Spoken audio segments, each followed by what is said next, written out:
اہل بیت کا مقام اور ہماری ذمہ داری۔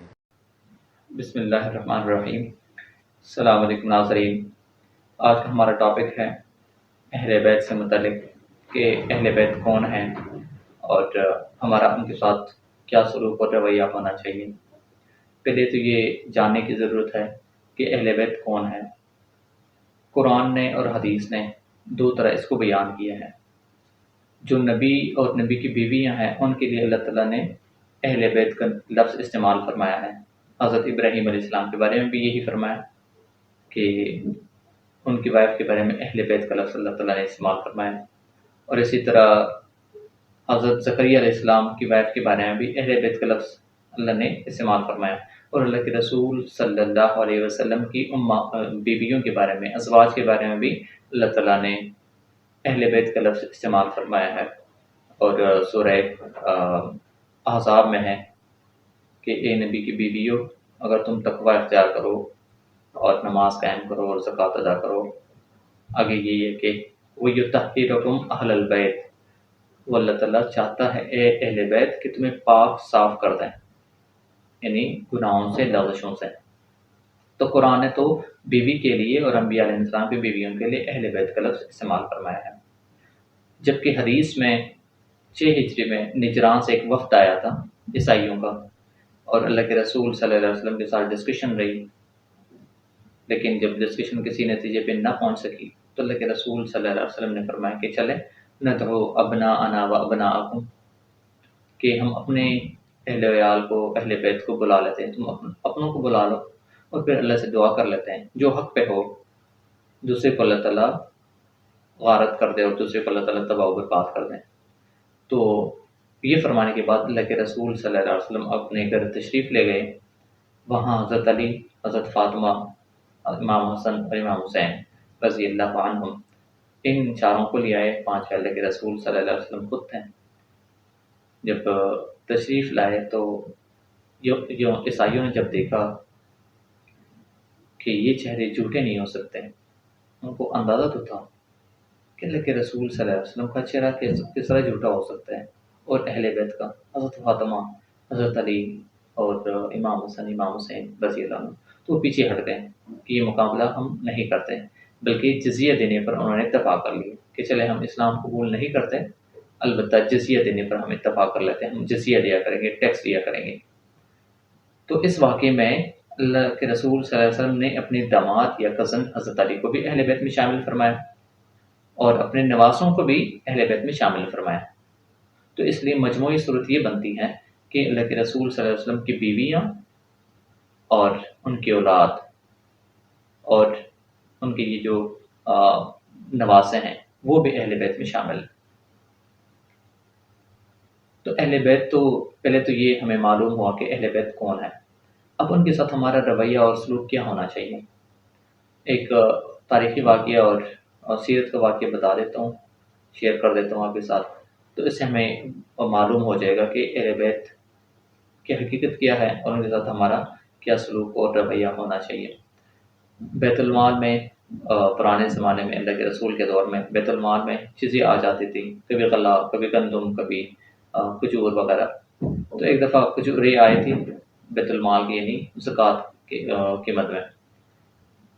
خزانچی نے وہاں کی صفائی کی بیت المال کی، تو ایک کھجور جس طرح گری پڑی دیکھی، تو امام حسین رضی اللہ عنہ چھوٹے تھے، وہاں سے گزر رہے تھے، تو انہوں نے وہ کھجور ان کو دے دی۔ وہ بچہ تھا، جب کھانے لگے منہ میں انہوں نے کھجور رکھ دی، اللہ کے رسول صلی اللہ علیہ وسلم نے دیکھ لیا، فوراً یعنی ان کے منہ سے وہ کھجور نکالی کہ یہ تو صدقے کی کھجور ہے، یعنی زکوٰۃ کی کھجور ہے، اور اہل بیت تو پاک ہیں، ان پر زکوٰۃ لگتی نہیں ہے، یعنی ہم شرعی طور پر اہل بیت کو زکوٰۃ نہیں دے سکتے۔ اہل بیت کی اہمیت کو اجاگر کرنے کے لیے ایک حدیث آپ کے ساتھ شیئر کرتا ہوں۔ مشکات کی حدیث ہے کہ اللہ کے رسول صلی اللہ علیہ وسلم نے فرمایا کہ میں تمہارے درمیان 2 چیزیں چھوڑ کے جا رہا ہوں، اگر ان کے ساتھ اٹیچ رہو گے تو کبھی گمراہ نہیں ہوں گے۔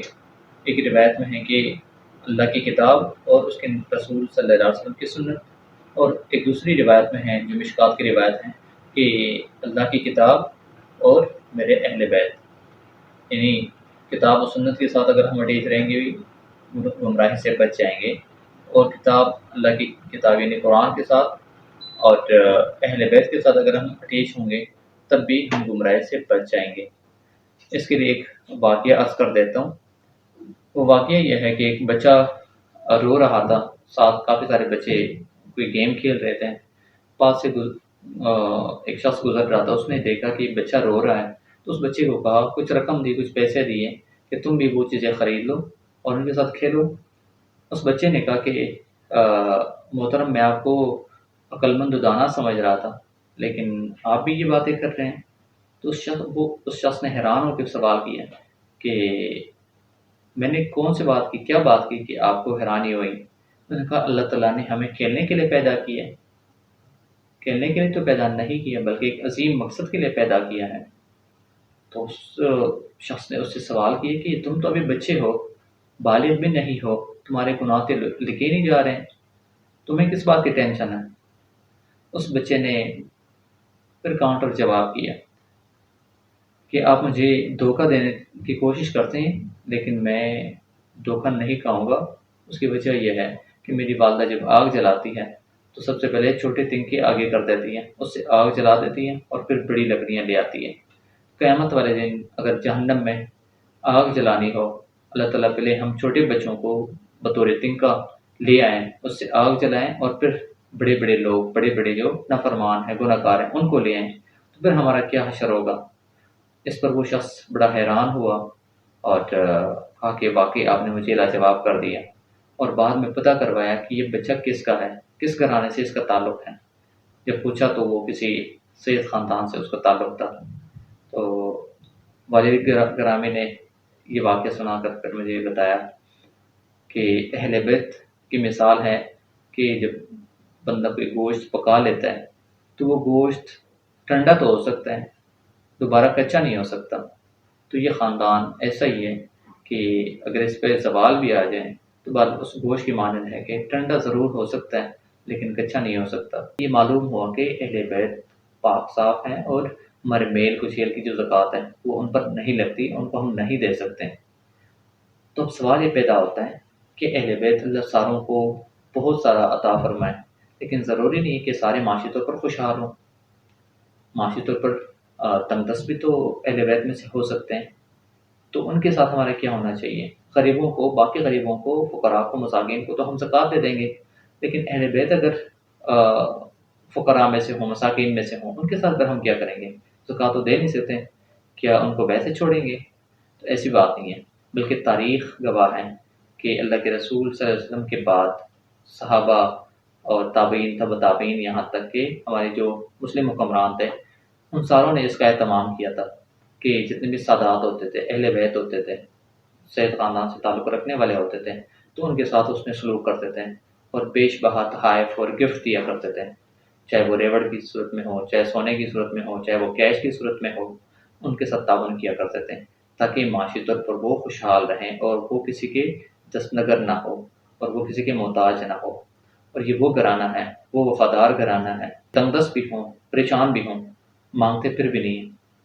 تو ہم میں سے ہر ایک کی یہ رسپانسبلٹی ہے بینگ اے مسلم کہ اللہ کے رسول صلی اللہ علیہ وسلم کے آل ہونے کے ناطے کہ ہم زکوٰۃ تو نہیں دے سکتے اور دینی بھی نہیں چاہیے، تو ہم اپنے ارد گرد دیکھیں جہاں بھی سادات ہوں، اہل بیت میں سے ہوں، تو ان کے ساتھ ہم معاشی طور پر تعاون ضرور کیا کریں اور بیش بہا ان کو تحائف دیا کریں۔ اگر وہ نادار نہیں بھی ہیں، ان کو ضرورت نہیں بھی ہیں، تب بھی تحائف دینے چاہیے۔ تحائف کے لیے، گفٹ کے لیے تو ضروری نہیں ہے کہ کوئی غریب کو تو ہم گفٹ دے سکتے ہیں، امیروں کو بھی گفٹ دے سکتے ہیں۔